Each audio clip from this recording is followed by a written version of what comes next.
Like, how do we fund these public goods? Because the reality is, we don't need a million education models.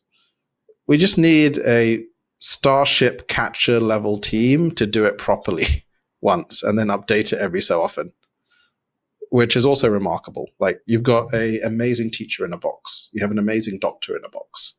That's a finite level of compute. And that's just part of this AI jigsaw. Because, like, take, for instance, healthcare. Your flops right now, your compute that you use for your healthcare is minimal compared to what it'll be in 5-10 years. But then so will your hospitals and so will your countries. And none of that can be exported outside.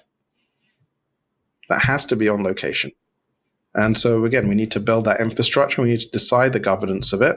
And for me, the best governance is permissionless innovation in the open source space that you can take and adapt as you want.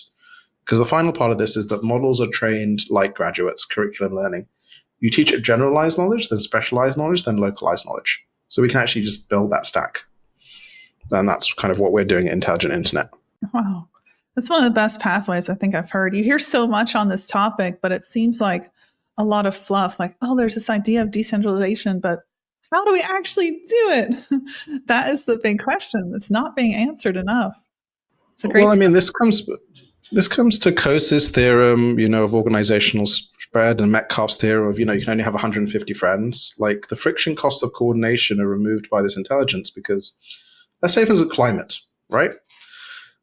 Why did Germany shut down its nuclear reactors? It was clearly stupid, like, it's Germany. Like, hey, let's do coal for the climate. Like, it became very weird. A lot of problems we have are global problems that require localized solutions and coordination, but we never had the ability to push intelligence down locally. Whereas now we can put a climate AI on everyone's phone that encourages them for climate positive actions, whatever they may be, or turns invisible people to visible. This is another reason I'm positive on emerging markets, because our AIs will coordinate with each other better than we can.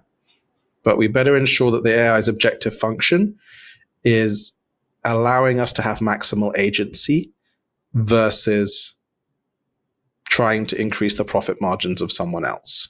Because as you tend to make revenue, you tend to become a bit evil, particularly when it comes to this type of infrastructure. No, don't become a bit evil as you make revenue.